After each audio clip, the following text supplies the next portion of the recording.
2026ના કેન્દ્ર સરકારના બજેટમાં જે અત્યાર સુધી પસાર થયું એ જોતાં એવું લાગે કે કચ્છની અંદર એવી કોઈ મોટી યોજના કે જૂની યોજનાઓને આગળ વધારવા માટેની કોઈ બજેટમાં જોગવાઈ હોય એવું દેખાતું નથી.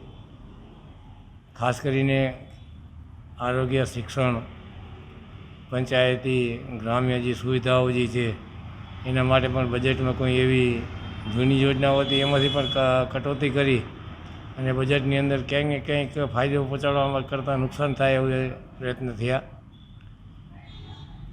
ખાસ કરીને કચ્છના જે ખેડૂતો માટે આમ તો આખા ગુજરાતના અને ભારતના ખેડૂતો માટે જે વિદેશ નીતિ હોય કે સ્થાનિકની સરકારની પોતાની નીતિ હોય એની અંદર કોઈ એવું નવો સુધારો કરવાની જગ્યાએ નુકસાન થાય એવા પ્રયત્ન થઈ રહ્યા છે. અને તેમાં કચ્છના ખેડૂતો માટે જે વર્ષોથી આપણા મોદીજી ગુજરાતના મુખ્યમંત્રી હતા ત્યારથી કરીને આજ દિવસ સુધી છેલ્લા 25 વર્ષથી નર્મદાની યોજનાના બહાનાની જે હર વખતે ગામડાઓની પ્રજાને અને ખાસ કરીને ખેડૂતોને નર્મદાની પાણી યોજનાનો લાભ મળશે એ કહી અને જે મતો લઈ અને સરકારની રચના થતી થઈ એની અંદર ક્યારે પણ હજી સુધી એવી ઠોસ કે વધુમાં વધુ નર્મદાની પાણી યોજનાનો જે લાભ કિસાનોને મળે એવો કે દેખાતો નથી. બગાયતી ખેતીના કારણે અમુક જે વિસ્તારોની અંદર ખેડૂતોને કદાચ આવકના સોર્સિસ હશે પણ જે ગામડાઓના અને ખાસ કરીને સિઝનેબલ કે વરસાદુ ખેતી કરવાવાળા જે છે સૂકી ખેતી એને જો નર્મદાનું પાણી મળે તો ગામડાનું જનજીવન જે શહેરો તરફ પરિણામ કરી અને પ્રજાને આવનાર પેઢી માટે શિક્ષણ અને આરોગ્ય ગામડાઓ કરતાં શહેરોની નજીક આવી અને જે માણસોની ખાસ કરીને ગામડાની પ્રજાની જે માનસિકતા જે છે એને રોકવા માટેનો પ્રયત્ન એકમાત્ર ખેતી છે. તો ખેતીની અંદર સરકારે અનેક બીજી યોજનાઓની અંદર કદાચ કાપકૂટ કરીને પણ નર્મદાના પાણી કે ઝડપથી મેઇન કેનાલો અને પેટા કેનાલોનું કામ થાત તો આજે જે ગામડાઓની પ્રજા શહેરો તરફ આકર્ષિત થઈ રહી છે એ ન થાત. અને એના આ વખતે તો વધારે પડતું ગામડાઓના ખેડૂતો માટે કયા બજેટની અંદર નવી જોગવાઈ નથી. તો આવા બજેટો કરતાં આવનાર સમયની અંદર હવે નવી સરકારની પ્રજાને ખરેખર વિચારવો જોઈએ કે ગામડાઓની પ્રજાને કઈ રીતે ફાયદો થઈ શકે. આગળની સરકારે અનેક જ્યાં જરૂરત પ્રમાણે સિંચાઈના નાના મોટા ડેમો કર્યા એનાથી આજે ગામડું જીવિત છે.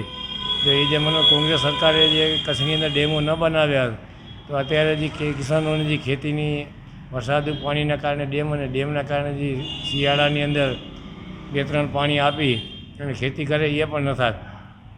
અને છેલ્લા 25 વર્ષની અંદર એ ડેમનું માત્ર ઔપચારિકતા પૂરતા કદાચ સમારકામ થયા હોય, ખોદાણ થયા હોય પણ નવા કોઈ એવા ડેમ બન્યા હોય એવું નથી બન્યું.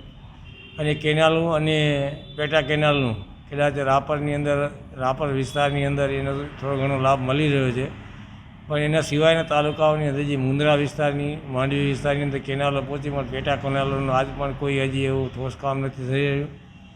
અને કોઈ ઢંગલોડઈ બાજુની કેનાલો જે છે તમે અત્યારે પણ ન્યૂઝ મીડિયામાં જોતા હશો કે જે કંઈ કામ ચાલે બહુ નબળી કામગીરી છે. તો આ બાબતે કેન્દ્ર સરકારની ગ્રાન્ટનો કંઈક ફાળવણી થાય અને રાજ્ય સરકાર આ બાબતે આ નવા એમના બજેટની અંદર જોગવાઈ કરી હોય તો એ જોગવાઈનો સારી રીતે પૈસાનો ઉપયોગ કરી અને કેનાલોનું કામ સારા થાય અને પેટા કેનાલોનું કામ ચાલુ કરવામાં આવે જેથી કરીને ગામડાઓની ખેડૂતોને કંઈક આવનાર સમયમાં આવનાર પેઢી માટેનું કંઈક ભવિષ્ય દેખાય. અને મેન ગામડાઓના અત્યારે જુવાન ધન જે છે શહેર તરફ આકર્ષિત થઈ રહ્યું છે એનું ધ્યાન ગામડાઓ તરફ રહેવા બાજુ રહે. તો આ બાબતે 2026ના બજેટની અંદર જે કંઈ જોગવાઈ નથી કરવામાં આવી એ બાબતે પ્રજા જાગૃત થાય અને સરકાર લગે, કેન્દ્ર સરકાર કે રાજ્ય સરકાર લગે જે રીતે માંગણી કરવાની થતી હોય એમાં ખાસ કરીને આપણા આજના ચૂંટાયેલા ધારાસભ્યો, સંસદ સભ્ય હોય અને આવનાર સમયની તાલુકા જિલ્લાની અંદર જે ચૂંટણી આવી રહી છે ત્યારે પણ ગામડાની પ્રજા ખાસ કરીને પોતાના સારા કામ કરે એવી સરકારની રચના થાય અને આવનાર સમયની અંદર રાજ્ય અને કેન્દ્ર સરકારની અંદર પણ સારી સરકાર રચાય અને ગામડાઓની અને નાની ખાસ કરીને મધ્યમ વર્ગીય પ્રજાઓને કાર્ય થાય. એ લોકોને આવનાર પેઢી માટે સારા મેડિકલ, એજ્યુકેશન છે, ખેતીવાડી ક્ષેત્રે, ઉદ્યોગ ક્ષેત્રે નોકરી એવા અનેકના ઉપલબ્ધિ થાય એવા પ્રયત્ન કરવા જોઈએ. તો આપના માધ્યમથી સમસ્ત કચ્છવાસીઓને વિનંતી કરું કે આવનાર સમયની અંદર જિલ્લા તાલુકાની અંદર આપણે ઈચ્છે આપણું કામ કરે એવી સરકારની રચના થાય એવા પ્રયત્ન કરીએ. ખૂબ ખૂબ ધન્યવાદ, આભાર. હેલો ભુજ, તો કેમ છો તમે? આજે હું તમને એવા શોરૂમની વિઝિટ કરાવું છું જે છેલ્લા 10 વર્ષથી કચ્છની જનતાના પ્રેમ અને વિશ્વાસથી મહેકતું લુગડા બજાર ફેમિલી શોરૂમ. આ શોરૂમમાં સ્ટાર્ટિંગ પ્રાઇસ 399થી છે, જેમાં kids wear, girls wear, boys wear અને જેન્ટ્સ વેર અને લેડીઝ વેરમાં પણ ન્યૂ વેરાયટીવાળું કલેક્શન પણ જોવા મળી રહેશે. અને જેન્ટ્સ માટે વેડિંગ કલેક્શન અને કુર્તા કલેક્શન પણ બહુ જ સારું છે. એનિમલ મૂવીનો પાર્ટ 2 આવે કે ના આવે, પણ એનાથી પહેલાં અમે લઈ આવ્યા છીએ લુગડા બજાર પાર્ટ 2, જેમાં તમને કિડ્સ વેરમાં વિન્ટર વેર સમર કલેક્શનનો ન્યૂ સ્ટોક આવી ગયો છે. લેડીઝ વેરમાં પણ ન્યૂ ડિઝાઇનમાં kurti, top and coat set best price थी स्टार्ट થાય છે. तो जेंट्स वेयर में भी मिल जाएगा बॉस.